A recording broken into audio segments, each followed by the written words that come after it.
Hello and welcome to the Art and History and Fiction podcast. I'm Gladys Strickland, and today I want to talk to you a little bit about some of the villages in East Yorkshire, England, that I feature in the Stonemason Secret. They are Bainton, Harpham, Huggate, and Hutton Cranswick.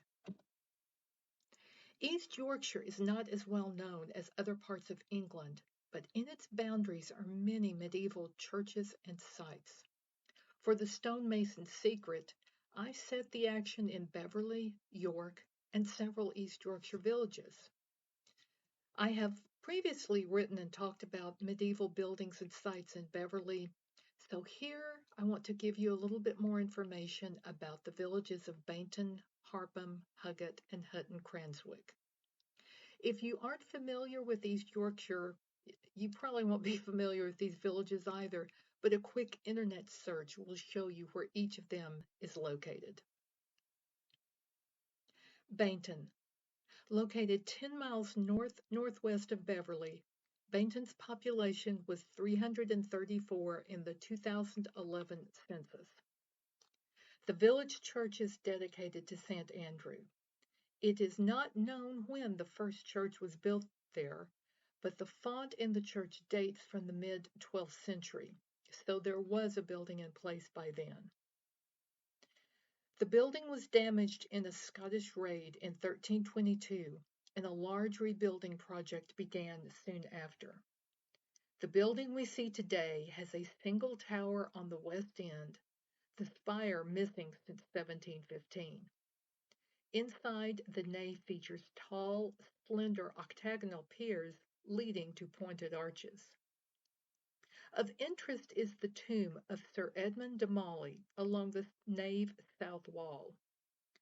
A steward to Edward II, Demali died in 1314 at the Battle of Bannockburn.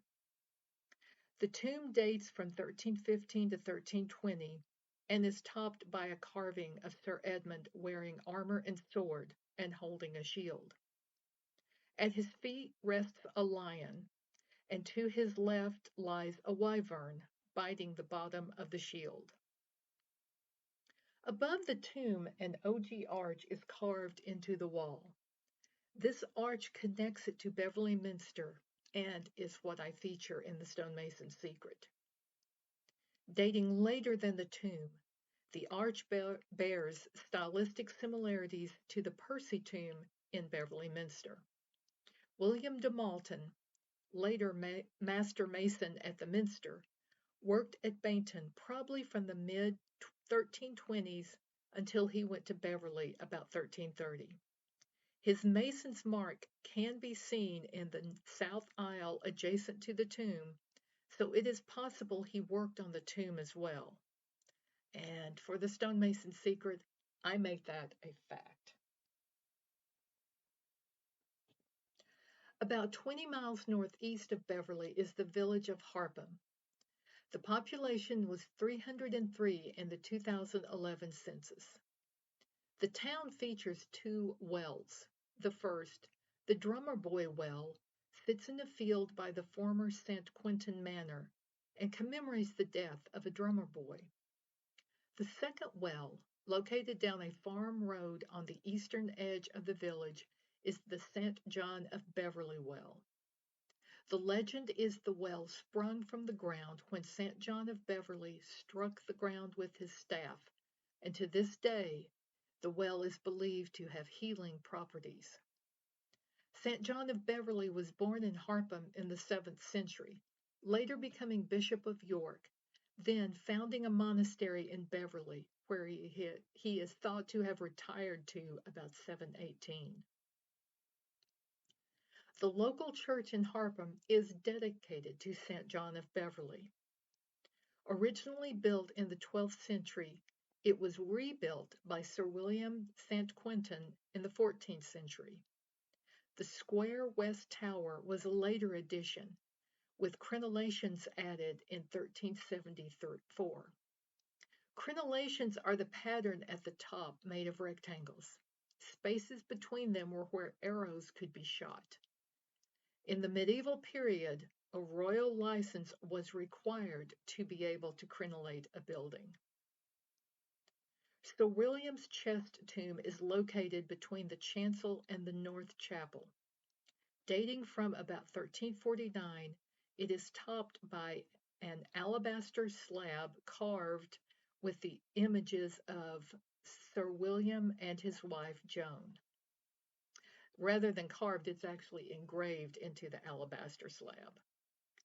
Above is an ogee arch canopy that is a part of the wall that has been opened up to admit the tomb.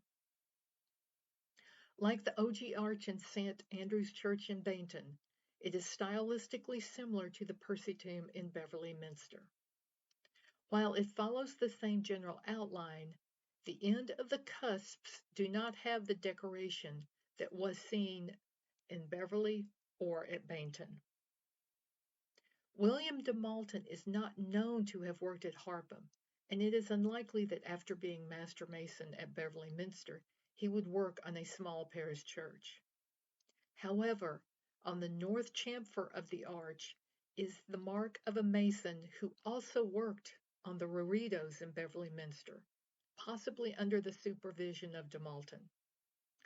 Even if de Malton didn't work at Harpham, he may have designed the tomb canopy, or those who worked under him at Beverly used his designs as template for the canopy in Harpham. 13 miles northwest of Beverly is Huggate. At 558 feet, or 170 meters above sea level, it is the village with the highest elevation in the Yorkshire Wolds. The population was 342 at the 2011 census. The local well, which once supplied the village with water, is one of the deepest in England at 348 feet or 106 meters deep.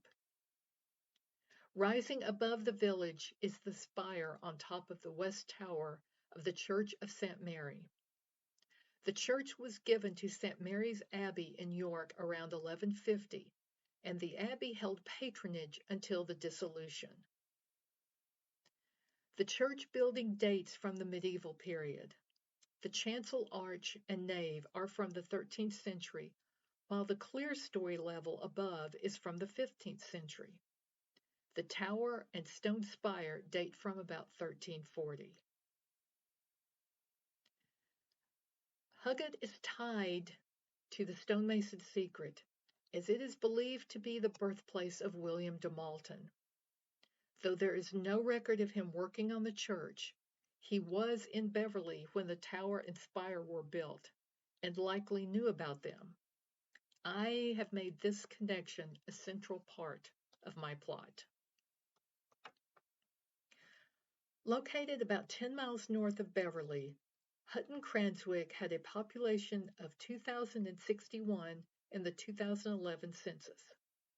Originally two separate villages, they have grown together and are now considered one. St. Peter's Church in Hutton has medieval sections still remaining, including the tower. However, I could never establish a connection between the church and William de Malton, and there are no other medieval sites in Hutton Cranswick. So why did I include it in the Stonemason secret?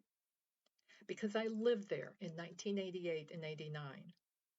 The villages were still separate then, and I lived in Cranswick, just off the green in the middle of the village. Cricket matches were still played on the green, and the summer I was there was the last summer that they did that. I would sit outside my front door or look out the lounge window and watch. The back of the house faced south, and on clear days I could see the west towers of Beverly Minster rising in the distance. Since it was my home for nearly 12 months, I had to include it in the story. Unable to find a medieval connection that worked with my plot, I decided to make it the home of one of the characters in the novel. So there you have a little bit about some villages in East Yorkshire a little of their history and some of the medieval sites there, and these are all featured in The Stonemason Secret. Now, in the notes below, I have included links to where you can see pictures of the churches and different features that I talk about in the book, and also um, to a map of East Yorkshire where you can see the location of each of the villages. I hope you enjoyed this little peek behind the scenes of my novel and learn a little bit about the history of East Yorkshire, a part of England that is not that well known, especially outside of Britain. If you did enjoy this show, please give it a thumbs up, and I would love it if you would subscribe to the channel and turn on notifications so that you can be notified whenever a new episode goes up. So thank you for listening to this episode of the Art and History in Fiction podcast. Until next time.